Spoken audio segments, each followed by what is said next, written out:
Saya nanya sama teman-teman Komisi 7 di sini. Ada nggak yang tahu jumlah IUP berapa banyak yang dimiliki Antam?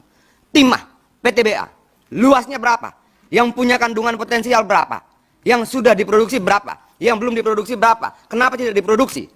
Kita nggak tahu itu pimpinan. Saya mau tahu jumlah luas tambang yang kalian miliki berapa?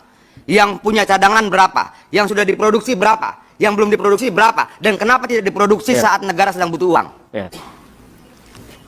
Saya tahu betul tentang Pongkor, Pak Dirut. Nggak ada pengusaha lokal lahir dari Pongkor sejak tahun 70-an sampai hari ini. Nggak perlu sekolah jauh-jauh dan tinggi-tinggi kalau hanya mengeluarkan jawaban itu pimpinan. Nggak perlu jadi dirut.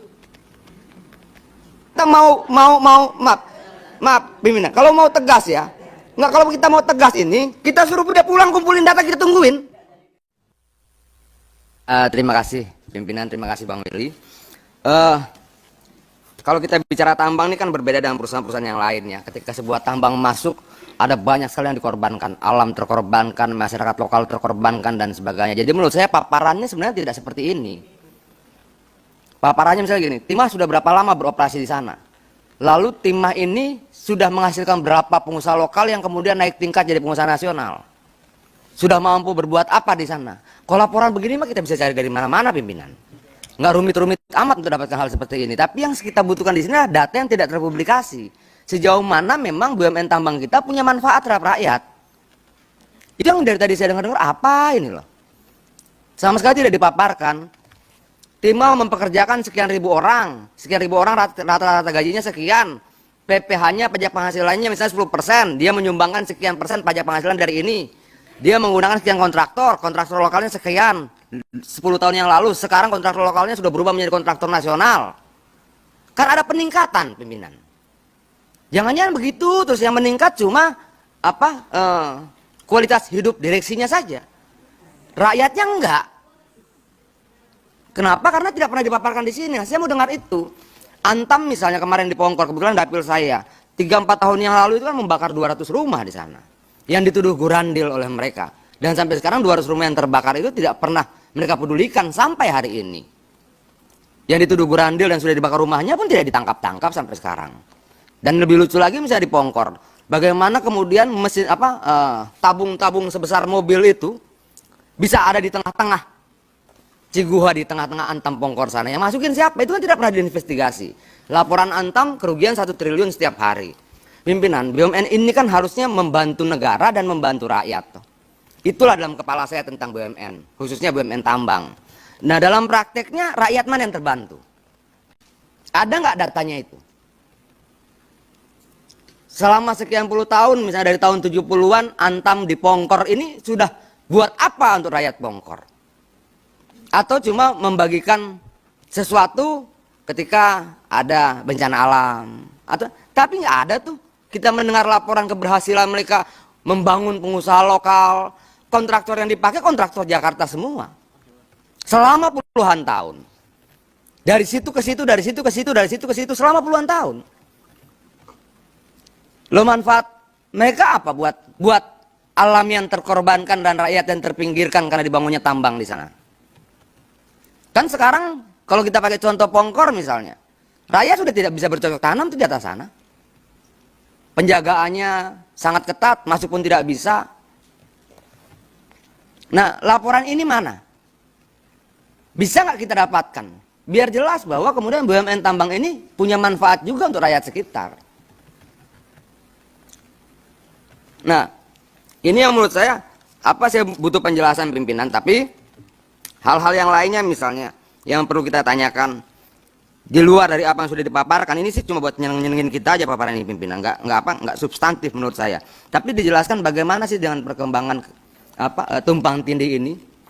Saya mau tanya, ada berapa luas tambang, luas IUP yang dimiliki oleh Antam? Berapa luas yang punya kandungannya? Dan berapa yang sudah diproduksi oleh mereka? Ada nggak data itu? Bisa nggak dipaparkan sekarang pimpinan? Saya butuh datanya dulu, biar kita tahu Antam ini produktif nggak? Jangan-jangan lahannya banyak yang nganggur. Bagaimana menyelesaikan lahan yang punya cadangan dan kandungan ini yang nganggur? Kan kita perlu tahu. Atau seperti yang dibilang tumpang tindih tadi, tiba-tiba sudah ada 500 hektar bolong-bolong, 500 tadi Pak ya. Itu kemana? Kok di Rut Antam bisa dengan santainya 500 sudah bolong-bolong begini, sudah diambil kandungannya, nggak punya rasa beban sama sekali gitu. Seolah-olah rasa memiliki terhadap yang 500 hektar itu, kalau kita konversi dengan tonase, berapa ribu ton sudah diambil. Kenapa tenang sekali? Seolah-olah itu bukan sesuatu kerugian gitu. Nah, berapa luas lahan Antam untuk seluruh sumber daya mineral yang ada, yang produktif dan yang sudah diproduksi, yang punya kandungan yang sudah diproduksi dan berapa yang belum. Dan saya mau tahu kenapa nggak diproduksi. Negara lagi susah, refocusing di mana-mana, anggaran dikurangi, ditekan di mana-mana, tapi kita tidak mampu meningkatkan jumlah produksi. Seolah-olah BUMN dan problem negara ini terpisah pimpinan. Negara-negara, BUMN. Harusnya BUMN mampu menjawab dong, bagaimana kekurangan anggaran kita dalam situasi pandemi ini. Adanya BUMN ini tidak mampu memberikan jawaban itu pimpinan. Nah, saya minta dijawab sekarang pimpinan, berapa sih datanya? Luasan IUP Antam seluruhnya, dari seluruh sumber daya mineral yang ada sekian banyak jenisnya. Berapa yang punya cadangan dan kandungan, dan berapa yang sudah produksi, dan sisanya berapa yang tidak diproduksi, dan kenapa? Saya minta dijawab sekarang pimpinan. Apa enggak sebaiknya kita ini dulu nanti satu-satu gitu Mas? Bukan pimpinan, ini penting. Oke, dipersilahkan. Kenapa nggak pernah diceritakan kok? Ya. Saya nanya sama teman-teman Komisi 7 di sini. Ada nggak yang tahu jumlah IUP berapa banyak yang dimiliki Antam? Timah, PTBA, luasnya berapa? Yang punya kandungan potensial berapa? Yang sudah diproduksi berapa? Yang belum diproduksi berapa? Kenapa tidak diproduksi? Kita nggak tahu itu pimpinan.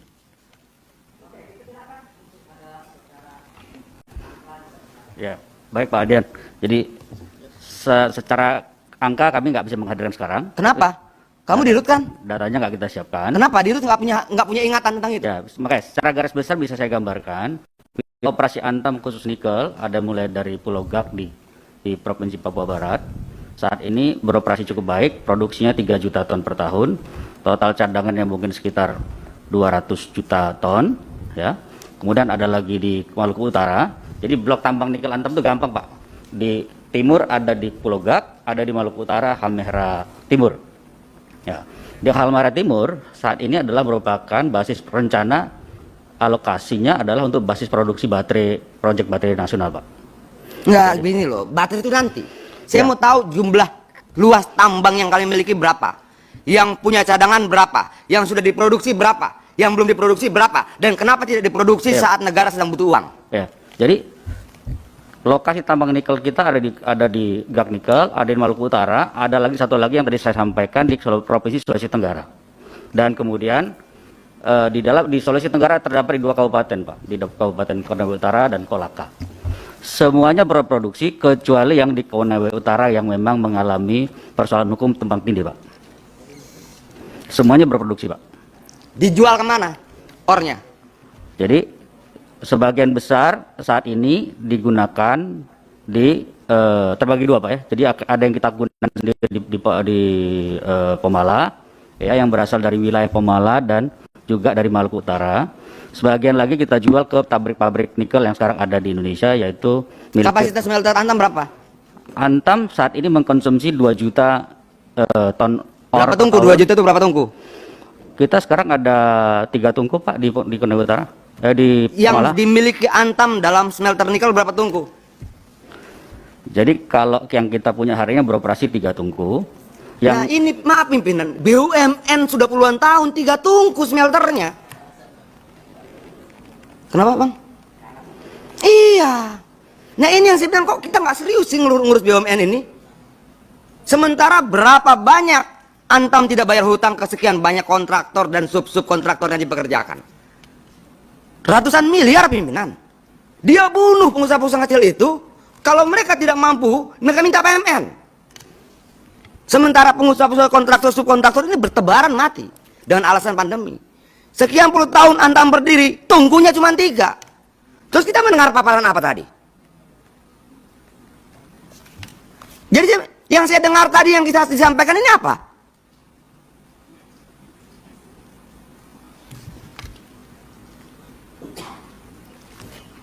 Saya tahu betul tentang Pongkor, Pak Dirut.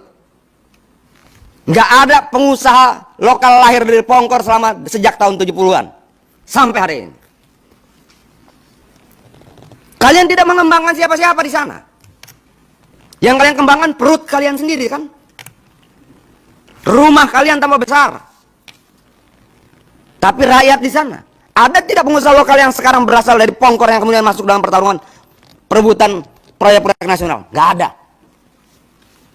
Ini loh yang saya bilang jadi alat ukur kita pimpinan. Bukan angka-angka ini. Kalau angka-angka ini kita panggil auditor saja. Panggil BPK periksa bener nggak? Yang saya butuhkan itu konkretnya mana? Kalian buat agrowisata di Antam sana, di Pongkor. Mana jalan nggak? Nggak ada pengunjungnya pimpinan. Semua buang-buang uang. Nah yang seperti ini, coba pertanggungjawabkan CSR kalian berapa, kemana, bagaimana pengelolaannya. Saya minta jawaban tertulis ya pimpinan. Karena dari dulu kita 3 kali kunjungan kerja kita ke Pongkor, nggak pernah saya dapatkan itu. Sejak dulu. Dan sampai hari ini saya masih mempertanyakan tanggung jawab Antam terhadap 200 rumah rakyat yang dibakar di sana. Sejauh mana kalian peduli ketika mereka tidak punya tempat tinggal? Kenapa di PT Timah bisa ada penambang rakyat di Antam, di Pongkor tidak bisa?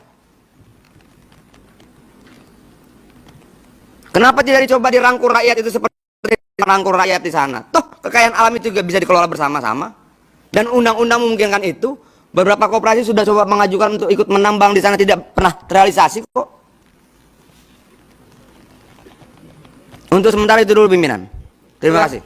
Terima kasih, luar biasa. Yang terhormat Pak Adian Apitupulu, dari beberapa catatan nampaknya memang menyangkut banyak hal yang saya kira perlu sesi khusus nanti Pak Adian. Sekarang kita selesaikan pimpinan. Ya. Ngapain kita mau tunda lagi? Berapa lama lagi penderitaan rakyat ini? Ya. Apa kita mau jawab apa sama rakyat? Rakyat tunggu dulu, teruslah menderita. Ya. Kami sudah mau pulang. Begitu jawaban kita. Oh, enggak, kita bukan itu juga maksudnya. Terima kasih. Ya. Langsung dijawab sekarang. Udah. Sekarang dong. Mau. Ya, coba beberapa hal yang bisa disampaikan di forum ini. Dipersilakan. Ya, baik Pak Adian. Jadi kita udah catat Pak, kita akan follow up dan akan komunikasi dengan teman-teman koperasi di Pongkor. Kita akan review lagi alokasi CSR kita Pak dengan catatan-catatan tadi. Ya kami terima kasih masukannya Pak Pimpinan. Kami follow up Pak, akan kami laporkan juga secara tertulis nanti setelah rapat ini selesai. Begitu saja. Hanya itu.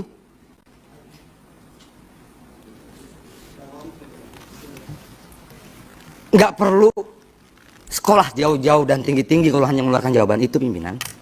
Nggak perlu jadi dirut kalau cuma mengeluarkan jawaban seperti itu. Dia tidak menguasai angka loh. Harusnya dirut itu kalau rapat RDP seperti ini bawa jajaran. Angkanya berapa? Angkanya berapa? Angkanya berapa? Jangan dong kemudian kita permisif terhadap hal seperti ini dengan memberikan kesempatan jawaban tertulis. Jawaban tertulis. Nanti kirim jawaban tertulis ya. Selesai. Saya mau jawab sekarang, dia tidak sanggup pimpinan. Terus kita ngomong sama siapa ini? Hah?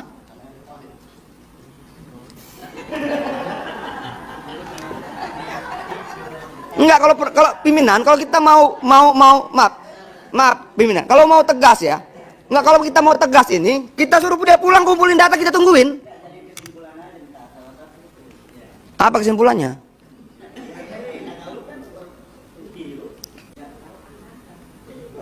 Kesimpulannya cari tahu angka-angka. Nah ini problem gitu pimpinan. Kayak main-main mereka rapat kemari, data nggak punya, apa nggak punya. Lalu kita diremehkan dengan jawaban, nanti kita berikan jawaban tertulis dan kita happy gitu, bangga gitu. Emang kita pacaran surat-suratan? Ya, ini jawab dong, berapa angkanya? Jawab berapa yang dikeluarkan, jawab berapa pengusaha lokal yang kalian bangun. Karena saya bisa kasih angka pimpinan jumlah rumah yang mereka bakar. Kenapa mereka tidak bisa kasih angka sama saya jumlah rumah yang mereka bangun?